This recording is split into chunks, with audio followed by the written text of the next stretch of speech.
Congressman Andy Biggs, Republican, Arizona, joins me now. Congressman, you know the story. If the president lifts Title 42, there's 1 million migrants poised to come straight into the country.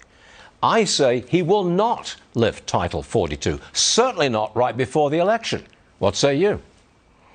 I think you're right. He's beginning to get the reality of the political, cynical conversion that he's got to protect his members of Congress. Otherwise, there's going to be a total red wash in this next election.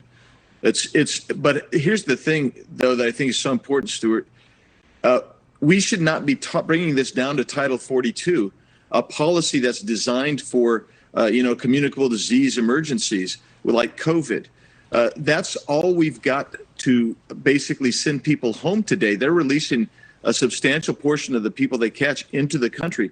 We should be reverting back to policies that actually worked, not just relying on Title 42. And we should be telling people to stay home instead of saying, welcome, we're going to open the door for you. You were at the border, and I believe you witnessed officials giving smartphones to illegals for so-called tracking purposes. Did you see people from all over the world trying to come to America?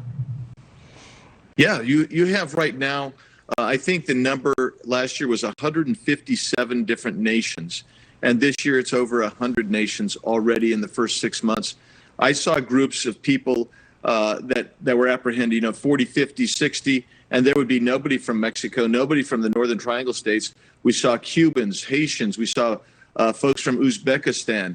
I've seen folks from individuals from Syria, all over the world coming through. That's just in the Yuma sector. Yeah, they're processing 800 Ukrainians a day in San Diego. That doesn't include the 500 individuals that they're catching a day who are either surrendering or we're arresting daily. And it certainly doesn't count the tens of thousands every month who we don't apprehend. So when they come in, you saw them coming into the country. What happens? They're sort of just take a name and then put them on a plane and get them someplace else. Is that it? Yeah, that's generally it. I mean, there's going to be a few people that we send away on Title 42, and we might have another small mechanism to send people home. But the vast majority of these people are going to be processed and released within probably 48 to 72 hours. The facility that I saw in Yuma, designed for a little over 800 people, had over 3,000 people in it, Stuart, and they were getting ready to process them and move them out into the country. That's extraordinary. 3,000 people in one place. Good Lord. Congressman Andy Biggs, thanks for reporting for us from the border. We appreciate it, and we'll talk to you again real soon.